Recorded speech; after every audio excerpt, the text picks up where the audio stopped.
Good morning to all, and thank you to Father for the surprise invitation to speak. Although, gantian siguro for the surprise invitation to surprise ng February 25 or February 22 earlier this year. To be very honest with you po, I'm really still composing my thoughts po about what's happened the last few days. I was lucky to spend some time yesterday in another mass with some of the families of the victims of EJKs. And I think I haven't been active enough in that advocacy in the last 8 years. But parang from the stories of others and in the stories of the people who were there at that mass, you could feel the real catharsis that people felt.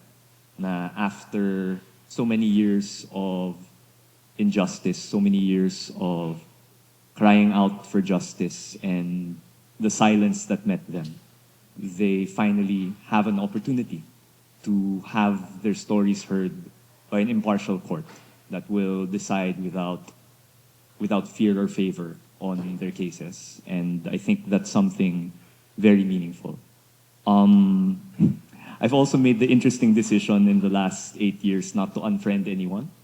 And so I've also seen some of the reactions on the part of our opposing camp right now. No? And while some of it is perhaps what you'd expect, what Father discussed, na there's a lot of meanness, there's a lot of misinformation. I also chanced upon one story about someone whose family was really harshly abused by drug addicts, right? Who I don't know if true or not, but I'm choosing to believe it. No? The infant sister was killed by a drug addict, napasukan yung bahay nila. And it struck me how the catharsis that this person described when Duterte came into power was very, I don't want to say the same, but it's drawn from it seems to be drawn from a similar place. No? Parang a harsh injustice was done to their family.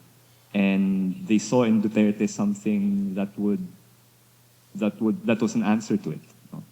And so I wonder that, or I fear that it is going to be a divisive time for us.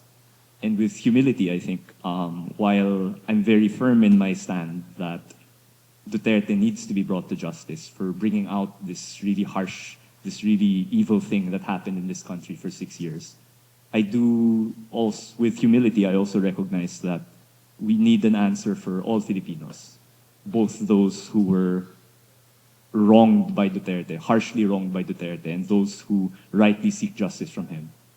We're finding that answer now.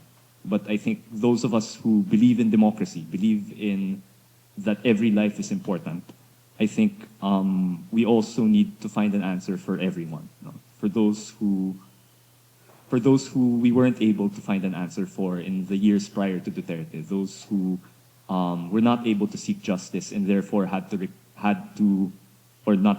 but chose to seek justice in the most brutal way. I hope that those of us who believe in democracy don't stop with bringing Duterte to justice, but let's find ways to bring justice to all Filipinos so that we never go back to this kind of harshness, to this kind of violence, to this kind of death. And in the end, I think in the coming days, I hope that we find justice. I hope that I believe that the ICC is an impartial court, and I think that is the ultimate standard for justice. I hope that Duterte is brought to justice. I hope that we end this phase in our history where where so much blood has been shed. And I hope with humility we can look forward to a future where we can live up to the highest ideals and aspirations of EDSA 39 years ago, Father. So wala po ako 39 years ago kasi 33 po ako, 29 years ago I was around. But yun po, with humility, with hope, with some sharing in the joy of those who are